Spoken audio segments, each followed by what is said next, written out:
तो एक बार बंद मुट्ठी करके हाथ ऊपर उठा के सारे साथी मेरे साथ भारत माता का नारा लगाइएगा।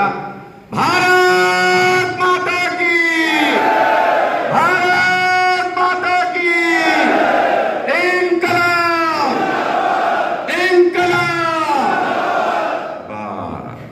बस यही इलाज है कांग्रेस बीजेपी वालों का, और इन्हें लो जेजेपी वाले तो खत्म। यही इलाज है। जब जब भारत माता का इनकलाब का नारा जोश के साथ लगाओगे, तब तब जितने भी देश के गद्दार हैं, भ्रष्टाचारी हैं, लुटेरे हैं, तब तब अपने बिलों में जाके छुप जाएंगे। इसलिए बुलंद आवाज में जब हम भारत माता का नारा लगाते हैं तो सीने के अंदर ये जज्बा होता है जो शहीद भगत सिंह जी के अंदर था कि अगर जान जाए तो जाए, मेरा देश सुधरना चाहिए, मेरा देश सबसे आगे होना चाहिए। वो जज्बा लेके आज इस इनकलाब की धरती पर आज हम एक ऐसी योजना बनाने पहुंचे हैं। मैं सबसे पहले आप सारे कार्यकर्ता साथियों को बहुत बहुत बधाई देता हूं।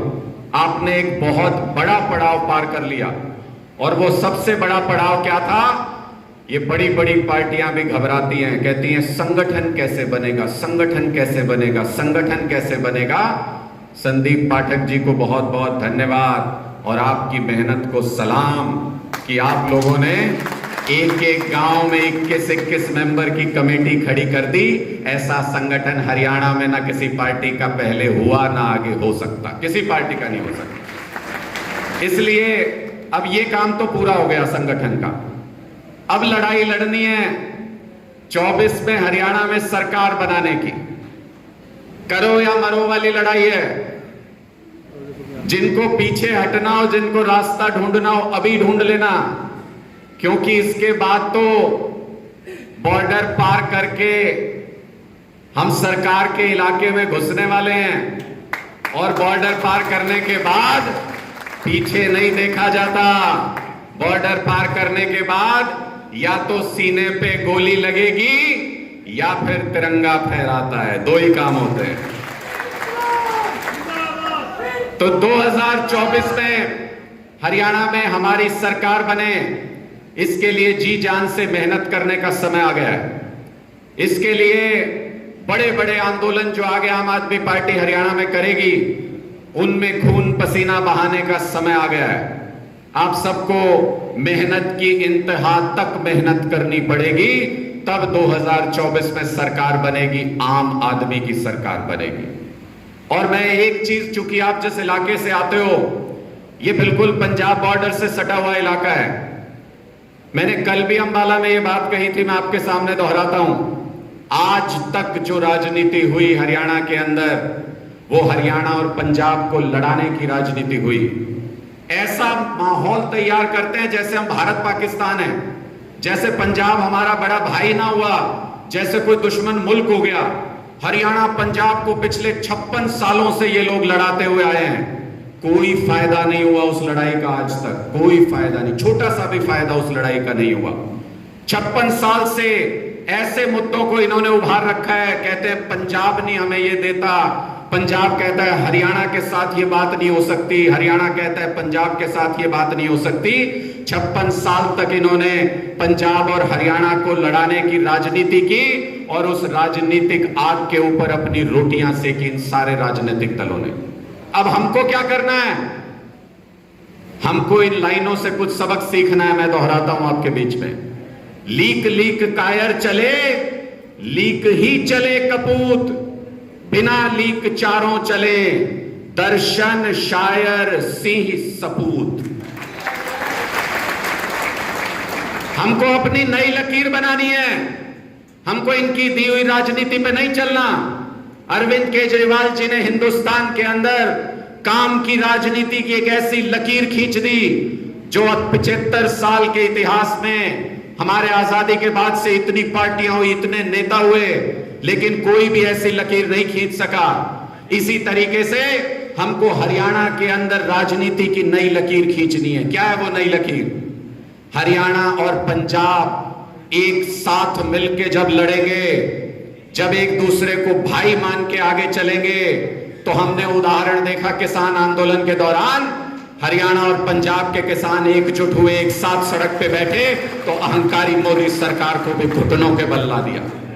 इसी तरह से अगर हरियाणा और पंजाब मिलकर राजनीति करेंगे, अगर हरियाणा और पंजाब मिलकर एक दूसरे के साथ प्यार से आगे बढ़ेंगे, तो पंजाब और हरियाणा दोनों प्रदेशों की तरक्की हो सकती है। ये हमारी नई लकीर है। हम हरियाणा और पंजाब को एक साथ लेके चलेंगे, दो भाइयों को एक साथ लेके चलेंगे और नई लकीर हरियाणा की राजनीति में खींचेंगे। 90 की 90 विधानसभा सीटों पे चुनाव जीत के दिखाएंगे इसी लकीर से।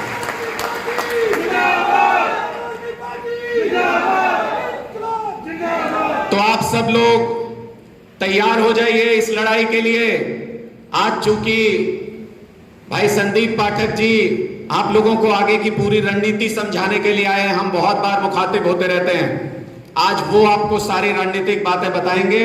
इसलिए मैं बहुत ज्यादा ना बोलते हुए आप लोगों से बस एक बार आपसे आश्वासन चाहता हूं कि खून बहाते बहाते, पसीना बहाते बहाते अगर खून बहाना पड़े और खून और पसीना अगर निकल जाए हमारा, तब भी क्या आप तैयार हो 2024 में सरकार बनाने के लिए? दोनों हाथ उठा के मुझे बता दीजिए। ये सारे लोग संदीप भाई तैयार हैं अपना सर्वस्व न्यौछावर करने के लिए, अपनी पूरी ताकत लगाने के लिए। तो इसलिए अब इस लड़ाई का आगाज, इस लड़ाई का शंखनाद आज यहां से हो रहा है। हम सब ने संगठन बना लिया, अब खुल के राजनीति करने का वक्त है। ऐसी राजनीति करो कि कांग्रेस, बीजेपी, इनेलो और जेजेपी वाले सारे अपनी राजनीति भूल जाएं। आप लोगों ने शुरुआत की थी बहुत अच्छी, जिला परिषद के चुनाव में आपने ऐसा इतिहास रचा। जिला परिषद की 6 सीटें जीतना इतिहास नहीं था। कई साथी ये सोचते हैं कि हमने बहुत बड़ी अचीवमेंट 6 सीटें जीत के हासिल की। ना, वो भी एक आपकी अचीवमेंट थी, लेकिन उससे बड़ा इतिहास क्या था?